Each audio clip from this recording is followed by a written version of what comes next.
ভাবছেন এই লাউ দিয়ে আজ আমি আপনাদের সাথে দারুণ মজার একটা রেসিপি শেয়ার করব? একদমই না। আজ আমি লাউ দিয়ে নয়, বরং লাউয়ের খোসা দিয়ে দারুণ মজার একটা রেসিপি শেয়ার করব। শুরুতে খোসাগুলো ধুয়ে নিয়ে কড়াইয়ে সেদ্ধ হতে দিয়েছি এবং এর সাথে আমি যতটুকু ঝাল পছন্দ করি ততটুকু কাঁচামরিচ দিয়েছি, সাথে অল্প একটু পানি দিয়ে ঢাকনা দিয়ে কভার করে দিয়েছি। খোসাগুলো সেদ্ধ হয়ে গিয়েছে, তাই চুলা থেকে নামিয়ে ঠান্ডা করে নিতে হবে। এরপর আমি নিয়েছি কিছু ছোট চিংড়ি এবং চিংড়িগুলো পরিষ্কার করে এর খোসা ছাড়িয়ে নিয়েছি।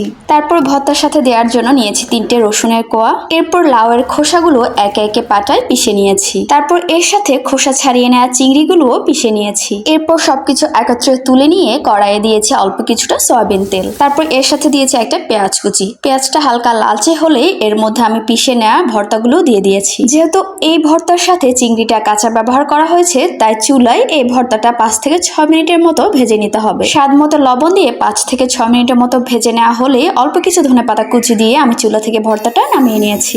ব্যাস, আমাদের লাউয়ের খোসা ভর্তা একদমই রেডি। এখন গরম ভাতের সাথে বিসমিল্লাহ করে খাওয়ার পালা। এভাবে লাউয়ের খোসা ভর্তা খেতে খুবই দারুণ লাগে। গরম ভাতের সাথে গলা থেকে পেট অবধি যতটুকু যায় ততটুকু শুধু শান্তি আর শান্তি। বাসায় এই ভর্তাটা ট্রাই করতে কিন্তু একদমই ভুলবেন না।